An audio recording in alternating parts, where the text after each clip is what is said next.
Nada é igual ao seu redor, tudo se faz no seu olhar. O universo se formou no seu falar. Teologia pra explicar, ou Big Bang pra disfarçar. Pode alguém ter dúvida?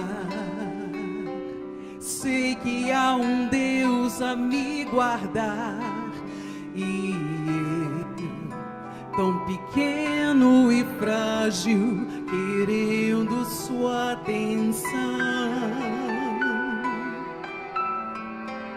No silêncio encontro resposta certa então. Dono de toda a ciência, sabedoria e poder, ó, dá-me de beber da água da fonte da vida. Antes que o haja houvesse, ele já era Deus, se revelou aos seus. Do crente ao ateu, ninguém explica Deus.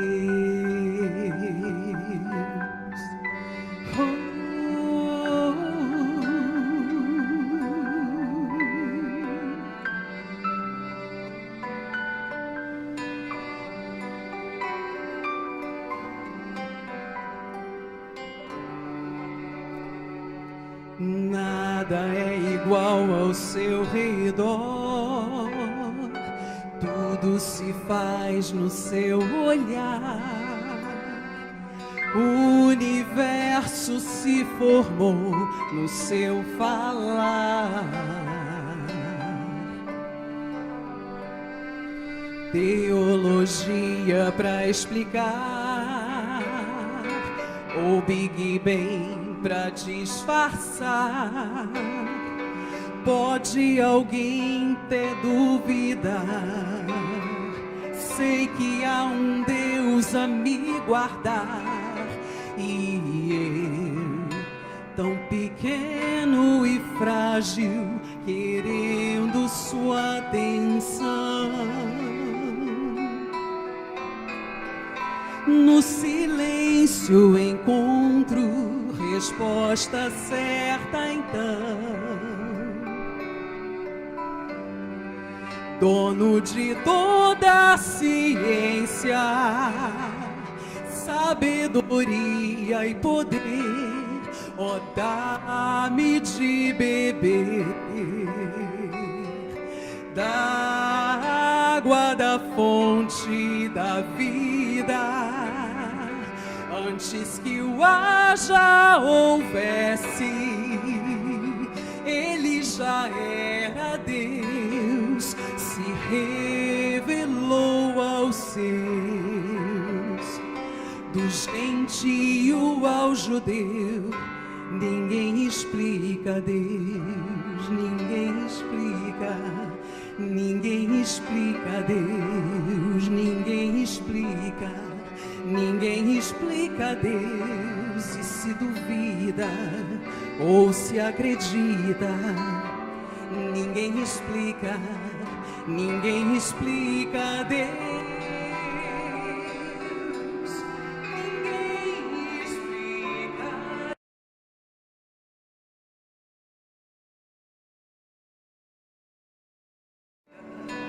Ou se acredita, ninguém explica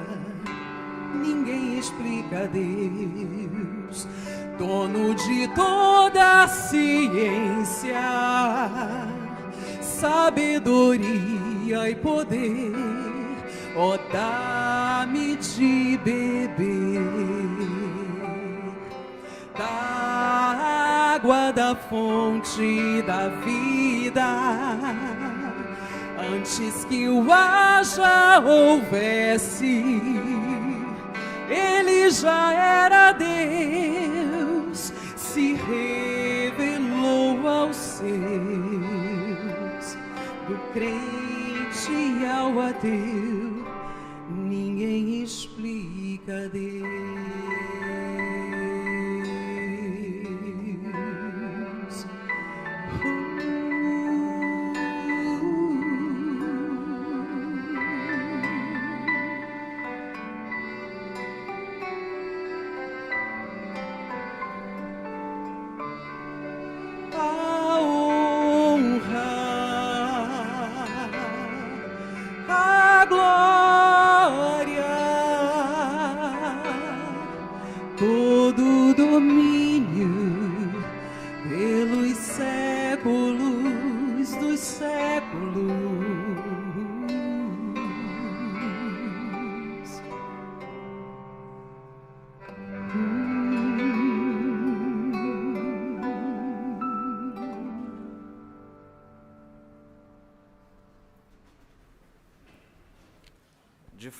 De fato, ninguém explica Deus, e muito menos o seu amor por nós. Louvado seja o seu nome.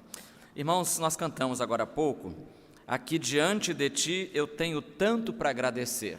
Nós cantamos, agora nós vamos demonstrar isso. Nós vamos entregar ao Senhor nossos dízimos e ofertas, porque nós temos tanto para agradecer a Deus. Quer ver só? Você tem a vida, você tem a saúde, você tem a formação profissional, você tem o emprego, você tem família, você tem uma igreja, enfim, tanta coisa para agradecer, e você às vezes, e eu também, nós não paramos para agradecer tanta coisa, não é isso? Então chegou a hora de fazer isso, agradecendo ao Senhor tanta bênção e cantando ao mesmo tempo o hino Ó, trazei a casa do tesouro, que são palavras extraídas de Malaquias, capítulo 3, versículo 10.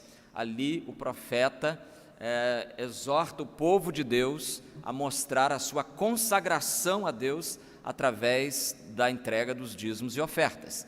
Às vezes a gente quer mostrar a consagração através de uma porção de coisas, menos no dízimo e oferta. Quer dizer, não tem como, né? Porque aí a obra do Senhor vai se sustentar como? Então, o dízimo nesta hora é entregue, não para comprar a salvação, porque a salvação é de graça, mas o dízimo é entregue como expressão de gratidão e também para sustento da obra do Senhor.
Convido o seminarista Leandro Pereira para vir ao microfone, orar a Deus, agradecendo a Ele os dízimos, as ofertas, a bênção da vida, da saúde, todas aquelas bênçãos que nós tentamos enumerar antes de cantar o hino. Vamos agradecer a Deus pelas muitas bênçãos que Ele nos tem dado, e vou pedir ao seminarista também que ore para que a mensagem em seguida possa vir ao encontro das nossas necessidades.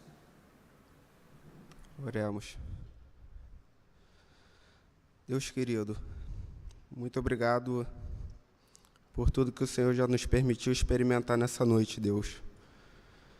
Principalmente diante dos louvores, Pai, que nos trouxe à memória a grandeza do Teu amor e a revelação dos Teus cuidados e do Teu sustento sobre nós, Pai.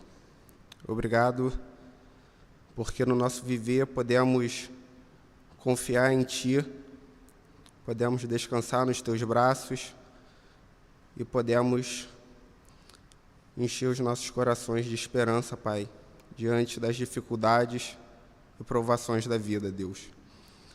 Muito obrigado porque até aqui o Senhor nos permitiu chegar com a Tua mão e com o Teu carinho que nos assiste constantemente, Deus. Obrigado pelos dízimos e pelas ofertas que foram depositadas aqui, num ato de coragem e de gratidão a Ti, Deus, por tantas coisas que o Senhor tem feito por nós e tem nos proporcionado, Deus. Faça agora também que os nossos corações possam estar em Ti nesse momento em que o pastor João transmitirá a Tua palavra, Deus, a nós, que nós possamos estar atentos, Deus, e que possamos ser transformados e impactados, Deus, pela Tua palavra. Que ela possa mudar o nosso viver, que ela possa mudar a nossa postura, os nossos pensamentos, principalmente diante de uma realidade atual que é tão cruel, Deus.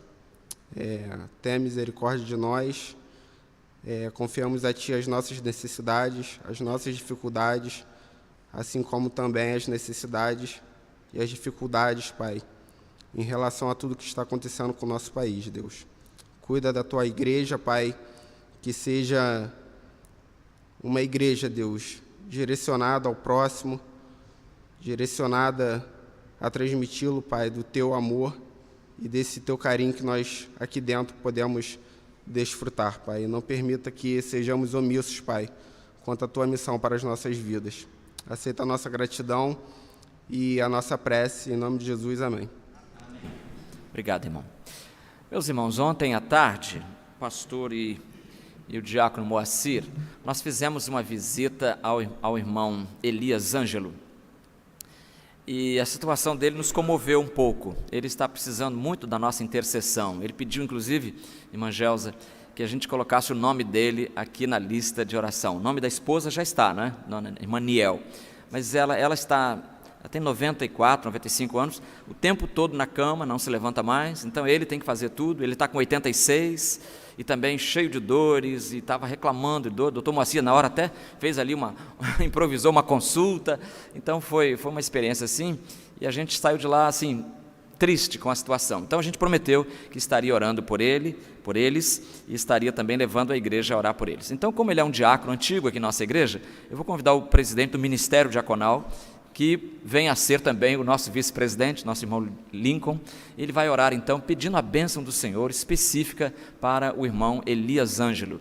Porque a igreja é assim, se um sofre, todos devem sofrer juntos, né? Se um se alegra, todos se alegram também em conjunto. Então vamos orar nesta hora pelo nosso querido irmão Elias Ângelo e sua esposa Niel.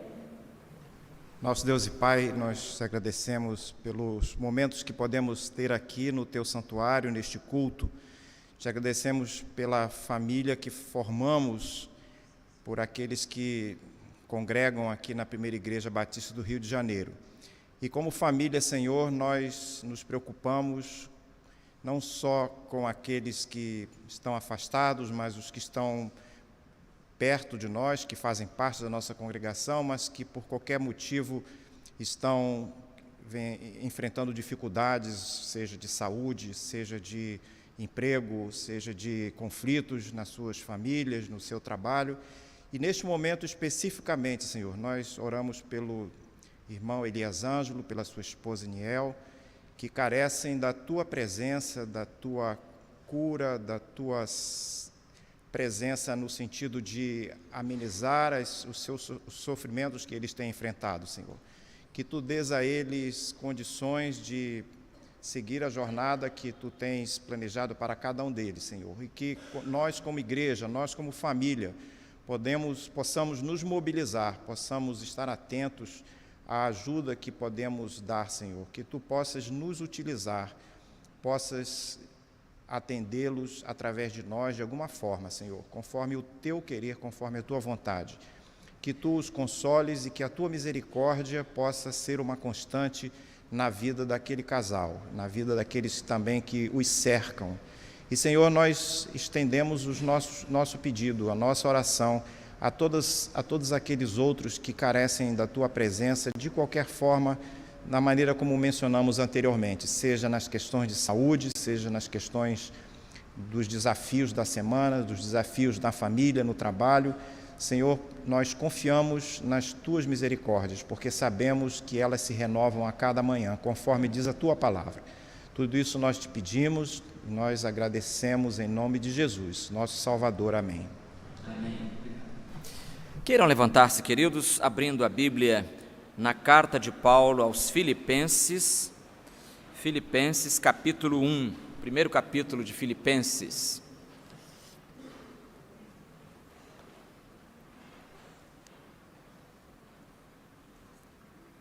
Filipenses capítulo 1, versículo 27. Diz assim, Filipenses 1, 27. Somente portai-vos de modo digno do Evangelho de Cristo, para que, quer eu vá e vos veja, quer esteja ausente, eu ouça acerca de vós que permaneceis firmes num só espírito, combatendo juntos como uma só alma, pela fé do Evangelho. De novo, somente portai-vos de modo digno do Evangelho de Cristo, para que, quer eu vá e vos veja, quer esteja ausente, eu ouça acerca de vós que permaneceis firmes num só espírito, combatendo juntos com uma só alma pela fé do Evangelho. Deus querido, nós Te agradecemos a Tua palavra em nossas mãos, a Tua palavra diante dos nossos olhos, lida aos nossos ouvidos, e agora pedimos que a coloques também em nossos corações. Pedimos, Senhor Deus, que nos abençoes com a bênção de ouvir-Te. É a nossa prece agora, feita em nome de Jesus. Amém. Queira sentar-se.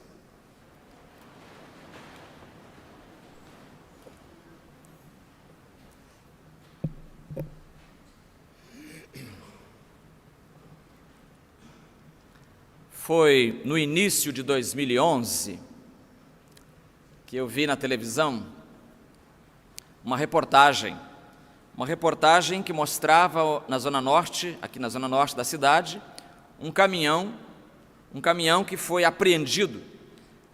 E foi apreendido porque estava transportando 1 tonelada de maconha. 1 tonelada, irmãos, é muita raça de maconha. É muita maconha mesmo. Bom, até aí não há surpresa nenhuma. Todo dia deve passar por aí caminhões para lá e para cá, automóveis, motos, enfim, se chega até o consumidor final, a gente sabe que não vem voando pelos ares, né? Aliás, deve vir também voando pelos ares. Vem de todo lado e de todo tipo. Mas a surpresa maior foi que quando o repórter da notícia mostrou o caminhão, havia um adesivo na cabine que dizia assim: 100% Jesus. 100% Jesus. Aí eu olhei aquilo e falei, das duas uma, ou eles colocaram esse adesivo para disfarçar o conteúdo do que estavam trazendo, ou então é para escrachar mesmo, é para bagunçar, para dizer, Jesus não faz nenhuma diferença no meu comportamento. E nesta noite eu queria lembrar aos irmãos essa expressão aqui do apóstolo Paulo e que traduz muito bem a essência do comportamento evangélico. Paulo diz: somente portai-vos ou deveis portar-vos dignamente, conforme o evangelho de Cristo. Ora, se está escrito 100% Jesus, como também, né, o nosso grande atleta coloca lá na sua cabeça, eu acho esquisito. Coloca aquilo na cabeça e depois, quando o juiz marca uma coisa, ele vai de palavrões. A gente não precisa nem ouvir os palavrões, basta ver a reação, leitura labial, não é isso? Leitura labial, que a gente já percebe o caudal de coisas que estão saindo daqueles lábios. Não pode, irmão, não pode. Comportamento evangélico tem que ser de acordo com o evangelho, o nome já diz. Comportamento evangélico é igual evangelho. Por isso Paulo diz: portai-vos de um modo digno do evangelho de Cristo Jesus. Por quê? Porque é impossível separar o comportamento cristão das pessoas do evangelho de Cristo. O comportamento do evangélico tem que ser de acordo com o evangelho. É impossível dizer que o comportamento evangélico nada tenha a ver com o evangelho. Ora, então que história é essa? E Paulo então está dizendo claramente: portai-vos de modo digno do evangelho. Então nós devemos, de acordo com esse texto, nos comportar como pessoas e como igreja. Como pessoas individualmente, nos comportando que nem o evangelho manda, e igreja como um todo, como um corpo, nós também devemos nos comportar como a palavra de Deus ordena. Então, em primeiro lugar, nós vamos ver que o comportamento individual do crente, e a ênfase aqui na palavra individual, deve ser digno do evangelho de Cristo. Então, o comportamento individual, para ser digno do evangelho de Cristo, o comportamento do crente precisa ser coerente com o padrão que Cristo fixou. Jesus, enquanto esteve aqui na terra, pregou, falou, ensinou e deixou um padrão a ser seguido, um padrão a ser copiado. E esse padrão está revelado nos evangelhos, revelado nas cartas, nas epístolas, revelado em toda a palavra de Deus. Então nós não podemos dissociar o comportamento cristão do padrão fixado pela palavra de Deus. E esse padrão, irmãos, passa. Se fôssemos resumir o padrão da palavra, resumiríamos com as seguintes palavras: compaixão. Jesus sempre se movia de íntima compaixão diante das pessoas, vimos isso até um pouquinho de manhã. Passa pela misericórdia. Jesus ensinou, praticou e ensinou a misericórdia. Passa pelo serviço ao outro. Servir o outro é muito importante dentro do evangelho, dentro da palavra de Deus. Pela humildade, aquele que se exaltar será humilhado, mas aquele que se humilhar é que será exaltado. Passa pela santidade, passa pelo perdão, passa pela renúncia e também pela cooperação entre os irmãos, cooperação na família, cooperação no trabalho, enfim, a palavra cooperação, até com um estranho na rua que você encontrar, a palavra cooperação deve nos mobilizar. Para ser digno do evangelho de Cristo, o comportamento do crente precisa, individualmente, precisa ser comprometido com Cristo.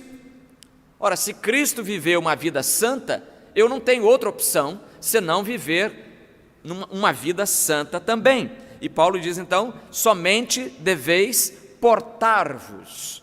Portar-vos. Esse verbo aqui, portar-se, em grego é o verbo politel, uma palavra conhecida. Quando eu trago o grego aqui é porque eu sei que é palavra conhecida, né? Não vou ficar falando grego aqui para os irmãos. Então, politel vem, daí nós tiramos a nossa palavra polidez, né? Polimento, ou seja, dar brilho e deixar limpo, e ter uma relação cordial com as pessoas, civil com as pessoas. A palavra politel, o verbo politel, portar-se, vem da palavra polis, e a palavra polis é a palavra cidade em grego, né? Os estudiosos aí de história, de filosofia, estão sempre tendo que aprender que é preciso saber como é que funcionava a polis, lá na Grécia Antiga, de lá que vem tudo que nós temos hoje, praticamente, né?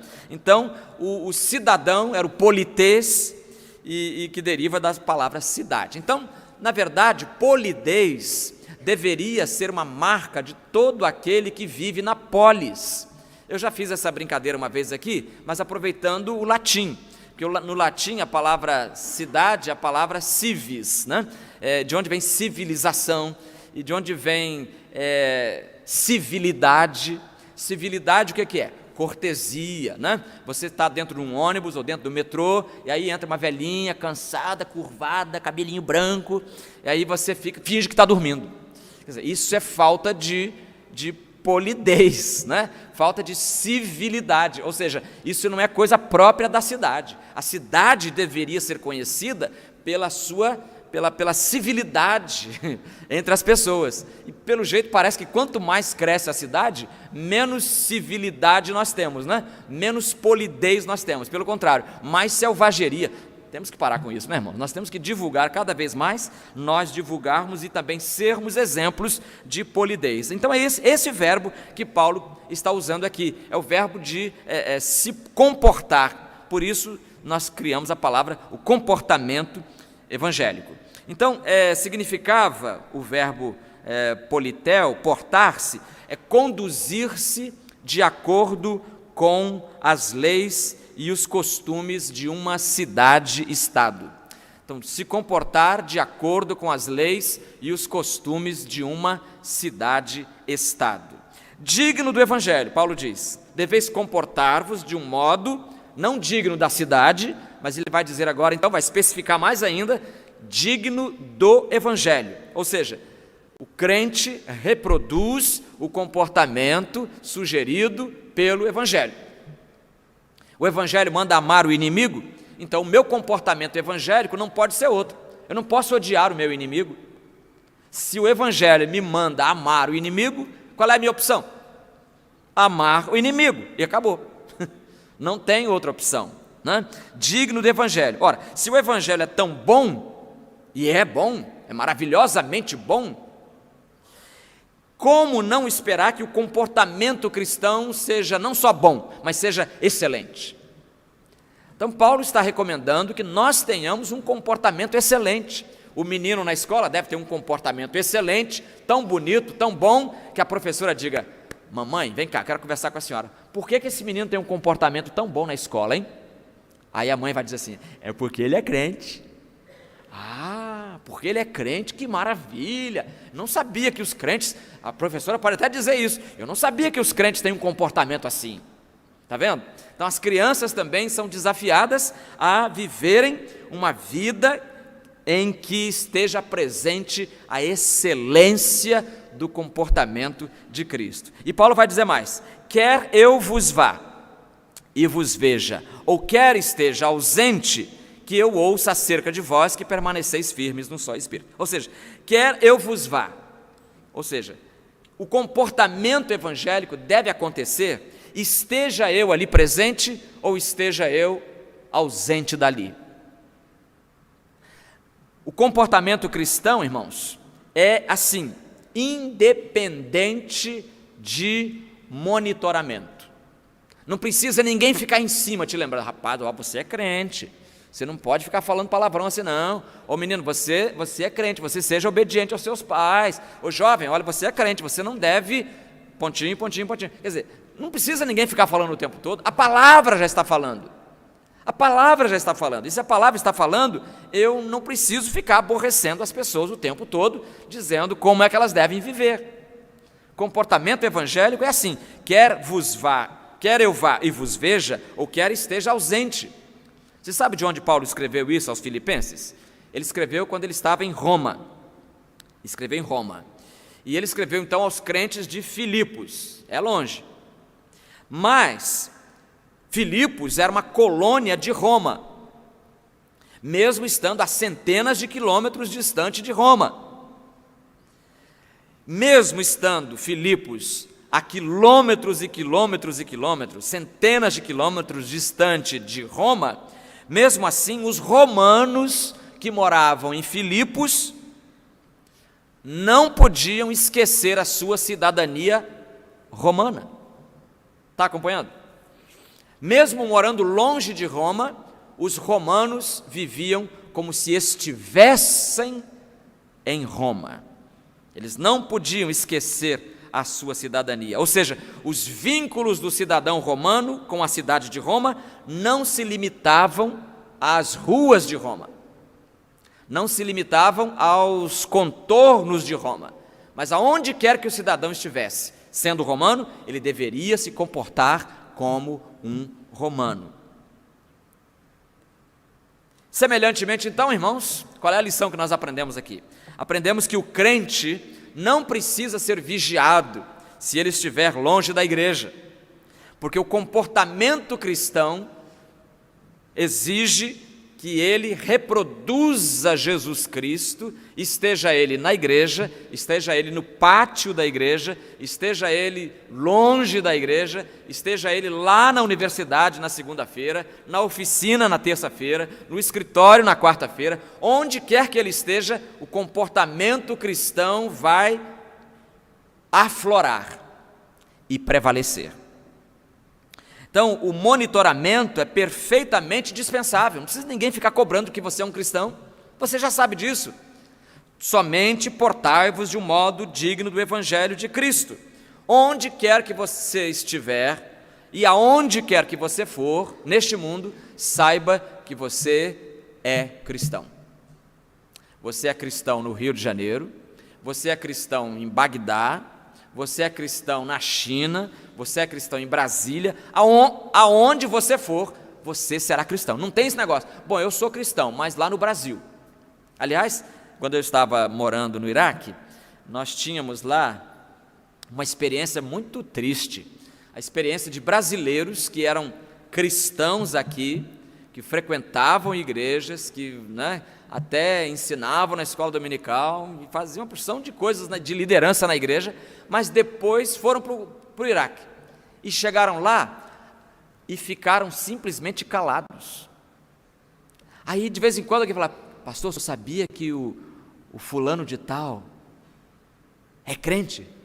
Não sabia, como é que você descobriu? Não, me falaram, mas falaram. Quer dizer, é como se fosse um comportamento escondido, é como se ele fosse um agente secreto. Irmãos, Deus não tem agentes secretos. Os agentes de Deus são todos identificados, todos. E sabe como é que se identifica o agente de Deus? Pelo comportamento evangélico, pela forma de se portar.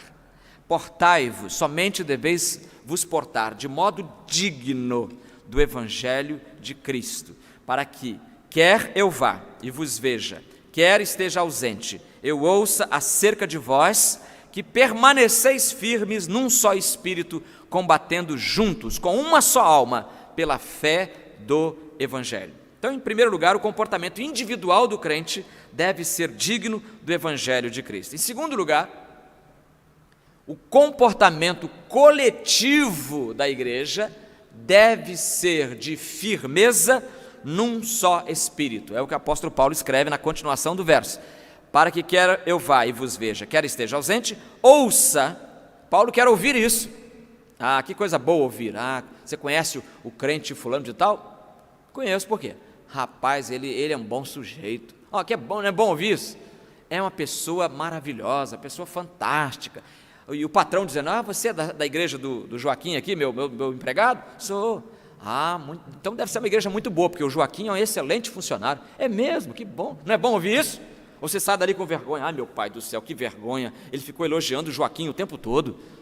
Não é assim, a gente gosta. Então o comportamento coletivo da igreja, quer eu vá e vos veja, quer esteja ausente, que eu ouça acerca de vós, que permaneceis firmes num só espírito, no mesmo espírito.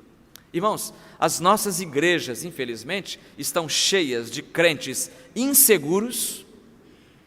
Nós temos muitos crentes inconstantes, e toda vez que a gente batiza alguém aqui, eu vou para casa e fico orando, Senhor, não deixa incorrer em inconstância, porque parece que, como disse Machado de Assis, a inconstância é uma moléstia vulgar. Parece que essa moléstia ataca aqueles que são batizados. Eles são batizados e alguns, claro, graças a Deus temos aí dezenas deles espalhados aqui, eu vejo agora, mas temos alguns que batizaram e eles sumiram. Até tem aquela história que eu não vou contar de novo, dos ratos que apareceram numa igreja. Então depois eu conto particularmente, se você não ouviu ainda. Bom, e as igrejas têm também muitos crentes volúveis. Volúveis. Você sabe o que é volúvel? Eu vou te contar como é que eu conheci, como é que me apresentaram a palavra volúvel. A palavra volúvel eu conheci na minha vida quando eu estava entrando na adolescência. E quando eu estava entrando na adolescência, lá na nossa igreja, eu gostei de uma garotinha, mas ela não sabia. Eu gostei sozinho, ela não sabia de nada, ainda bem. Aí, o que aconteceu foi que, passado algum tempo, a menina não sabia de nada, só eu que sabia, mas aí algumas senhoras da igreja ficaram sabendo que aquele garoto está apaixonado por aquela garota. E olha a encrenca. As senhoras, uma senhora, me lembro, chegou para mim e falou assim, olha, não vai atrás dessa menina não, ela é muito volúvel. Aí eu, muito volúvel? Volúvel? O que é volúvel? Mas não fiquei com vergonha de perguntar. Naquela época eu tinha vergonha de perguntar, hoje não. Hoje eu tenho desavergonhadamente o propósito de perguntar o que eu não sei. O que é volúvel? Aí depois eu fui descobrir, por que ela é volúvel? É porque é o seguinte, ela tem fama de ser assim, porque ela tem a fama de gostar de alguém por algum tempo, mas depois, logo depois, ela esquece aquela pessoa e passa a gostar de uma outra pessoa. Isso é ser volúvel. Então eu aprendi a lição. E aí eu descobri no ministério, alguns anos depois, infelizmente, que na igreja também nós temos alguns crentes volúveis. Alguns crentes que seriam capazes de adorar ao Senhor, adorar a Cristo, cantar emocionados na igreja, e depois de algum tempo, ou amanhã, já não tem tanta certeza. Hoje morrem por Cristo, amanhã eles já não têm tanta certeza. Pedro alertou a igreja, segundo Pedro 3,17, vós, portanto, amados, sabendo isto de antemão, guardai-vos de que pelo engano dos homens abomináveis sejais juntamente arrebatados e descaiais da vossa firmeza.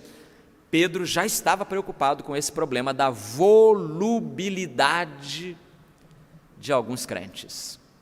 Alguns crentes que facilmente dão as costas para o Evangelho. Irmãos, o Evangelho é um tesouro tão precioso, como vimos domingo passado, ou 2 domingos atrás, um tesouro escondido, tão precioso, e quem achou não vai querer mais voltar para o mundo. A comparação que sempre me ocorre é a de um mendigo. Imagine que na sua rua haja lá um depósito de lixo, e sempre você passa, tem lá um mendigo comendo restos de lixo, que é uma cena das mais humilhantes, tristíssima. Está lá o mendigo comendo. E aí você diz, puxa vida, esse mendigo comendo lixo ali, comendo restos de restaurante, não está certo isso, eu vou providenciar um lugar para ele morar. E você arranja um lugar para ele morar, ele vai morar, e ele arranja uma casa chique para ele, nem precisa ser muito chique, né? E aí ele tem refeições bonitas, gostosas, saudáveis, nutrientes, né, à disposição, enfim, ele está se alimentando legal agora. Não precisa mais ficar disputando com os cachorros a sua comida. E aí você fica feliz, vai para casa, puxa, tirei alguém da rua e coloquei numa casa, o camarada está lá, agora está até mais gordinho. Aí passam assim uns 6 meses, você passa na rua de novo e vê o sujeito lá de novo. Mas peraí, o que aconteceu? Aí você não está entendendo, é o mesmo camarada? Não é possível, será que é o mesmo sujeito que está ali? Aí você vai conversar com ele. Fulano, o que houve? Olha a sua decepção. O que houve? A dona da casa lá tinha umas regras que eu não concordava, e aí eu preferi voltar para a rua. Mas você está comendo o resto de lixo de novo? Irmão, será que essa cena é possível de acontecer? Eu acho difícil, porque depois que você conhece o pão bom, depois que você conhece comida boa, você vai querer voltar para comer resto de comida? querer disputar com os cachorros a sua refeição, me parece pouco provável. Pouco provável. Mas isso acontece espiritualmente. Pessoas que vêm, se alimentam do Evangelho, se fortificam na preciosa graça, que tanto é preciosa tocada no órgão, como é preciosa tocada na guitarra, e preciosa ainda quando tocada os dois juntos, que maravilha! Essa graça preciosa, irmãos, alimenta o pecador, tira dele a fome espiritual, mata-lhe a fome, e ele fica saciado, ele fica alimentado, já começa até a ficar gordinho na fé, fortinho, que nem alguns aqui, fortinho na fé. Não vai voltar, não vai voltar. Não vai querer voltar para um lugar onde não tem comida ou comida estragada. Para com isso, não vai querer mesmo. Portanto, vós, amados, sabendo isso de antemão, ou seja, estou avisando agora, guardai-vos, quer dizer, cuidado para quê? Guardai-vos de que pelo engano dos homens abomináveis sejais juntamente arrebatados e descaiais da vossa firmeza. Então, o comportamento evangélico, em primeiro lugar, individual, deve ser digno do Evangelho de Cristo. Em segundo lugar, estamos vendo, deve o comportamento coletivo da igreja ser de firmeza num só espírito.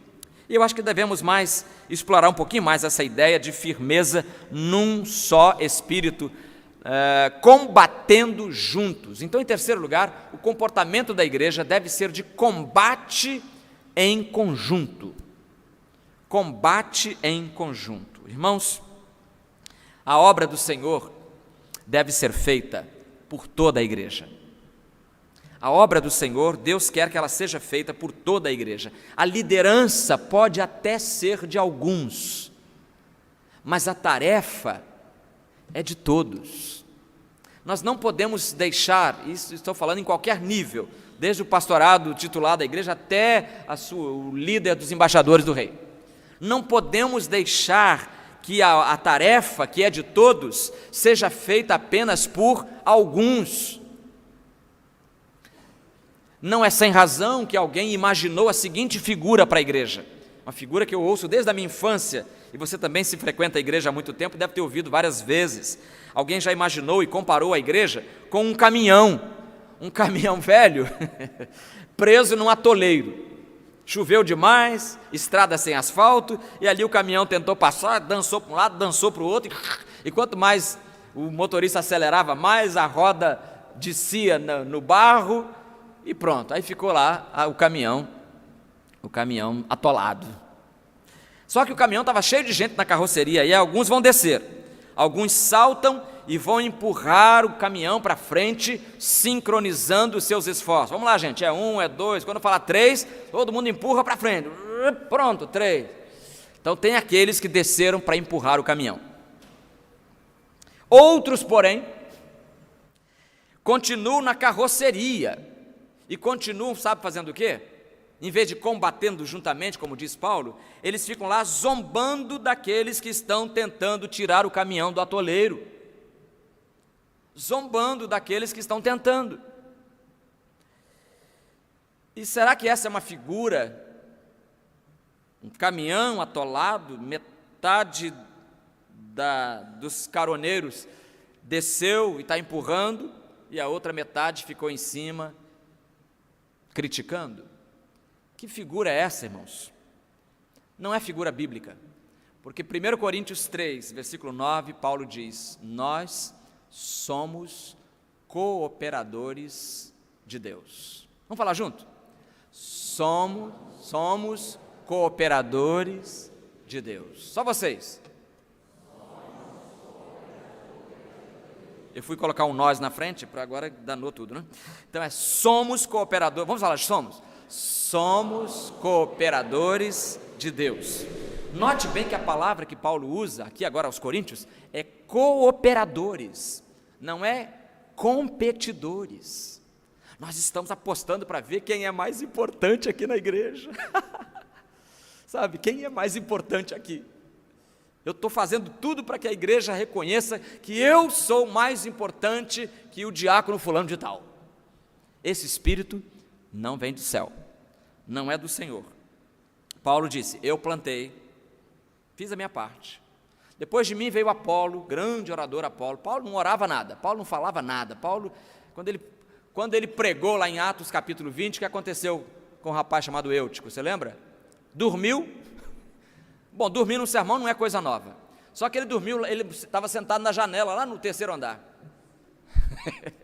E aí dormiu e fez o quê? Caiu lá de cima.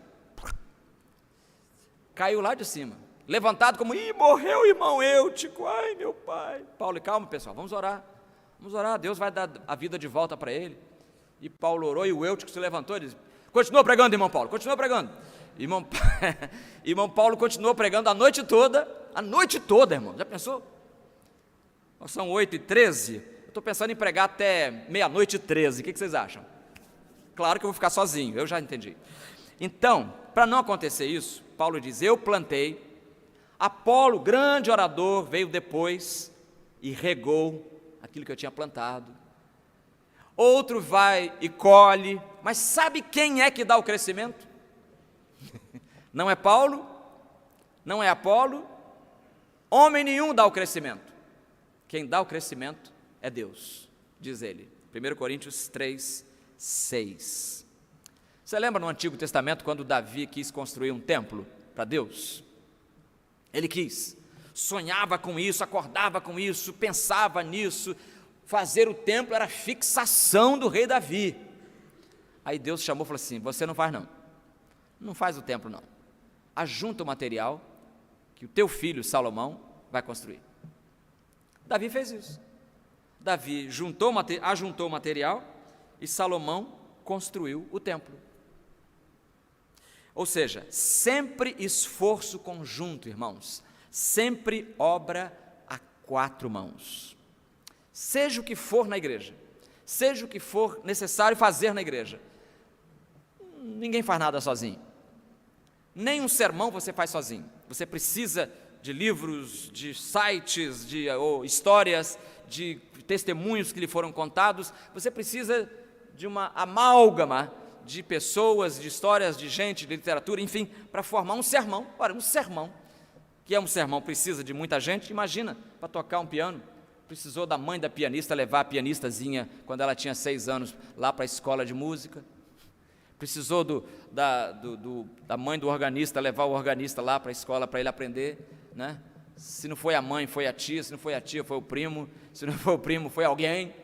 E lá ele chegou na escola, encontrou uma professora, e a professora então estava funcionando na escola, a escola tem um mordomo, é todo um conjunto de coisas, ninguém faz nada sozinho. Ai de quem pensa que pode fazer qualquer coisa sozinho. Por isso Paulo diz na continuação do nosso texto, versículo 28, 29, 30 e depois os versículos, capítulo 2, 1, 2, 3, 4. Eu vou ler na tradução, nova tradução na linguagem de hoje. Não tenham medo dos seus inimigos, sejam sempre corajosos, pois isto será uma prova para eles de que serão derrotados e de que vocês serão vencedores. Porque Deus é quem dá a vitória a vocês, pois Ele tem dado a vocês o privilégio de servir a Cristo. Podíamos pensar num sermão aqui sobre o privilégio de servir a Cristo. Não somente crendo nele, mas também sofrendo por ele. Agora vocês podem tomar parte comigo na luta. Como vocês sabem, a luta que vocês viram que tive no passado é a mesma luta que ainda continuo tendo.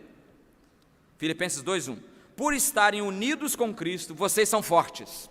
O amor dele os anima e vocês participam do Espírito de Deus e também são bondosos e misericordiosos uns com os outros. Então peço que me deem a grande satisfação de viverem em harmonia.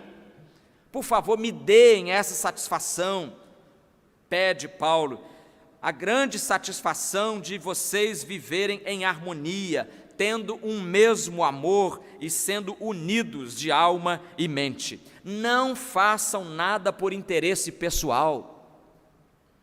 Eu vou fazer isso aqui na igreja porque a eleição está chegando aí, sabe? A eleição chegando aí, eu estou a fim de descolar um cargo na diretoria. Não façam nada por interesse pessoal ou por desejos tolos de receber elogios. Isso é criança que faz isso, né? Que faz as coisas para a mamãe falar, que bonitinho. Aí, eu fiz uma coisa boa. Não façam nada por desejo tolo de receber elogio, mas sejam humildes e considerem os outros superiores a vocês mesmos. Que ninguém procure somente os seus próprios interesses, mas também os interesses dos outros. Ou seja, em vez de concentrar a sua atenção e o foco da sua atenção em você, nas suas necessidades, no meu mundo, saia do seu mundo, vá ajudar alguém, vá servir a outras pessoas, e você então vai perceber como isso vai curar você. Isso é terapia pura, irmãos. Quando a gente volta o nosso olhar para dentro de nós mesmos, aí nós começamos a descobrir, tem uma manchinha aqui, tem um carocinho aqui, tem uma espinha acolá, porque eu estou focado em mim. Não foca em mim, foque no outro, foque na necessidade do outro. E na igreja, quanta gente com necessidade, e você pode ajudar. Mas eu queria terminar com uma ilustração que eu ouvi há muitos anos e que eu contei aqui também há 10 anos. Em 2006 eu contei essa história. É que alguém estava visitando um hospital psiquiátrico. Uma história que eu digo que eu gosto muito dela. E por todos os lados daquela organização, por todos os becos e corredores, passeavam internos. Os internos passeavam, conversavam, como se nada de extraordinário tivesse acontecido com cada um deles. Eu me lembro que no Paraguai, eu fiz um curso lá, e eu tinha que entrevistar doente mental. E era uma experiência interessante. Eu cheguei um dia para o psiquiatra e falei, doutor, por que esse pessoal está aqui? Essa senhora que eu estou entrevistando, por exemplo, eu tinha que entrevistá-la, depois chegar em casa e escrever toda a conversa, tinha que tomar anotações durante a conversa, e depois preparar o trabalho e entregar e tudo em espanhol. Era um trabalheira danado, mas foi muito bom. Aí eu perguntei, mas por que essa senhora está internada aí? Ela fala com tanta coerência, as sentenças dela têm início, meio e fim, não entendo por quê. Então, a gente fica assim, né, quando vê, até que um dia eu cheguei lá e ela tinha sido recolhida, porque ela tinha tido um surto, e aí ficou irreconhecível. Irmãos, os internos estavam passeando, conversando, como se não fossem internos. E aí o visitante ficou impressionado com aquilo tudo, e era a primeira vez na vida que essa pessoa entrava num manicômio, num hospital psiquiátrico. Então, a certa altura, o visitante percebeu que o número de internos era superior ao número de funcionários. Aí ele ficou preocupado e falou, escuta, meu amigo, eles são 50, vocês são 5, vocês não têm medo que um dia eles se reúnam lá, se ajuntem, venham em cima de vocês com faca, com ira e ódio e matem vocês? Aí o funcionário tranquilizou, dizendo, fique calmo, meu amigo, fique tranquilo, porque os loucos nunca se unem. Os loucos nunca se unem. Meus irmãos, o apóstolo Paulo diz que nós devemos ter um comportamento evangélico que individualmente impacte as pessoas em nosso derredor. E a igreja, coletivamente, deve imitar o indivíduo, tendo também um comportamento evangélico, tão unida que as pessoas lá fora digam, Jesus está no meio deles. Que o nome do Senhor, maravilhoso que é, seja louvado em nosso meio. Amém. Vamos orar. Deus e Pai, nós queremos te agradecer a comunhão que nosso espírito pode ter com o teu e pedimos a tua ajuda para vivermos de um modo digno do Evangelho. É a nossa oração, em nome de Jesus. Amém. Enquanto você ouve o pós-lúdio sendo executado nesta hora, peça ao Senhor que faça em você um milagre, o milagre da transformação da sua vida, o milagre de fazer de você uma nova criatura e você possa se comportar a partir de agora de um modo digno do Evangelho. E se você está excluído de alguma igreja e quer voltar para casa, hoje é o dia, volte para casa, volte, o caminho está aberto, a porta está escancarada para receber você de volta.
Estamos nos dirigindo para o final deste culto e queremos agradecer a você, querido amigo, a sua presença aqui nos trouxe muita alegria. Então, vou pedir que os visitantes, os que nos dão a honra da presença hoje, sejam de uma igreja ou de nenhuma igreja, por favor, fiquem de pé, nós queremos conhecê-los. Lá atrás temos aquele senhor, muito obrigado pela sua presença. Temos um casalzinho aqui na frente, Deus abençoe vocês também, aquele outro irmão, vários irmãos nos visitando. Deus abençoe vocês, é uma alegria grande tê-los aqui na casa do Senhor neste domingo,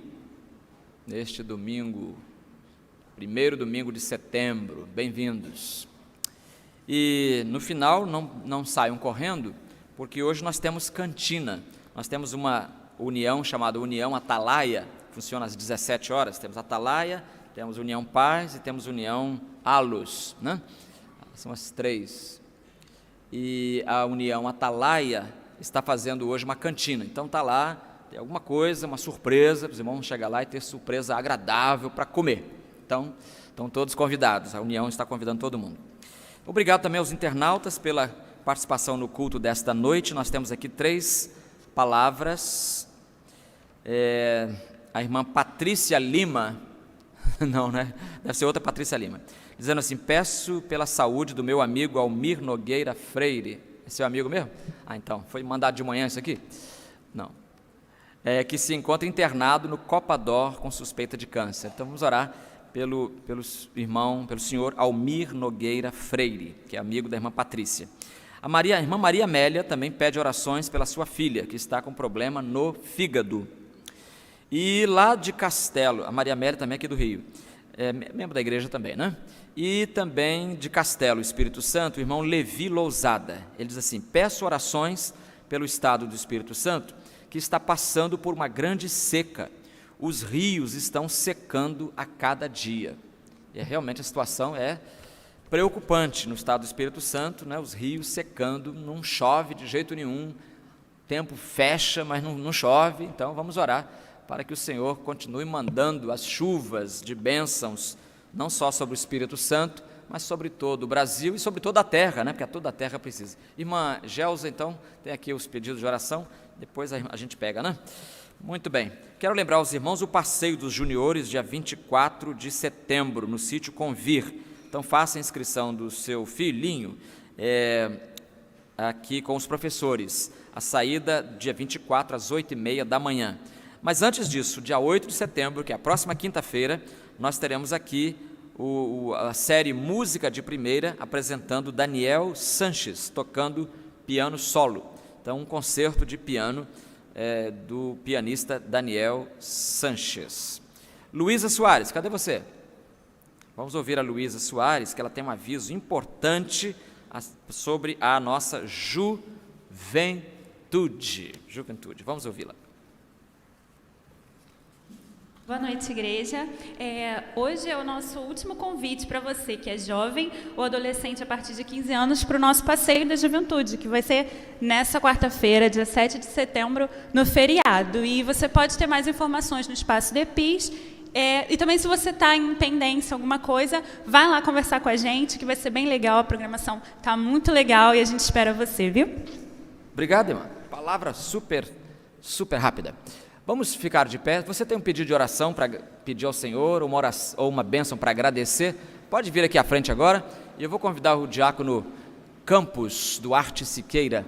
Ele virá o microfone, agradecer a Deus a bênção que você recebeu e vai pedir a bênção que você está pedindo ao Senhor nesta hora. Pode vir agora, irmão.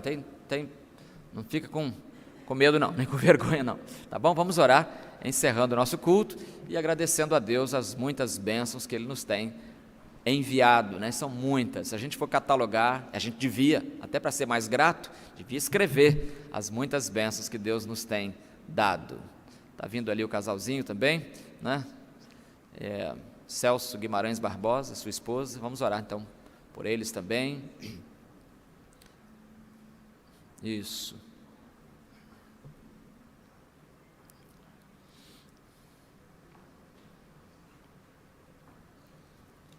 Vamos orar. Santo Deus, nosso Pai eterno, nós nos alegramos na Tua presença, pela grande graça e pelo privilégio de poder estarmos reunidos, não só nesta hora, mas pela manhã, juntos, suplicando, agradecendo, louvando e demonstrando, Senhor Deus, a nossa gratidão por tudo que temos recebido. Nós queremos, Senhor Deus, apresentar diante de Ti nesta hora a nossa gratidão ainda por estarmos aqui neste local. Despede-nos em nome de Jesus para que possamos continuar alegres, felizes, e se temos algum problema que saibamos ultrapassá-los na Tua graça, na esperança da confiança que temos em Ti. Olha para os corações que aqui se apresentam neste momento, uns suplicando, outros agradecendo, mas de qualquer maneira manifestando suas gratidões por tudo. E nós estamos juntos, Senhor Deus, reunidos no amor de Jesus Cristo, nesta igreja e em outras igrejas que neste dia do Senhor se reúnem para louvar o Senhor. Continua abençoando, Senhor Deus, esta igreja, a sua juventude, os meninos, os pequeninos, os juniores, os jovens, os maduros e a nós outros que já estamos indo mais para o final. Mas dá-nos aquela confiança de seguirmos firmes e de alegrarmos sempre em todas as circunstâncias. Dá-nos a alegria de podermos pertencer a este clube que se reúne em nome do Senhor Jesus, sabendo que Ele morreu por nós, mas ressuscitou e vive para nos assistir, para nos confortar e para dizer: sede firmes, porque estou convosco. Ajuda-nos, fica conosco, abençoa-nos agora neste convívio que teremos na cantina. Abençoa, Senhor Deus, ao pastor da igreja e aqueles que cooperam com ele. Dá, Senhor Deus, que possamos ter na semana que se segue tudo de bom e, sobretudo, a confiança e a alegria do viver em Cristo Jesus. Ensina-nos a confessar o nome de Jesus em todo momento, em cada circunstância. Tira do nosso coração esse acanhamento de sermos filhos teus adotados em Jesus. Que o nome de Jesus seja para nós o que prevaleça e que vá à frente de nós. Ajuda-nos, perdoa as nossas falhas, a nossa ignorância, ensina-nos a aprendermos melhor a Tua palavra e praticá-la cada dia. Nós te suplicamos, em nome de Senhor Jesus. Amém. Amém. Deus abençoe você. Dê um abraço no seu irmão agora.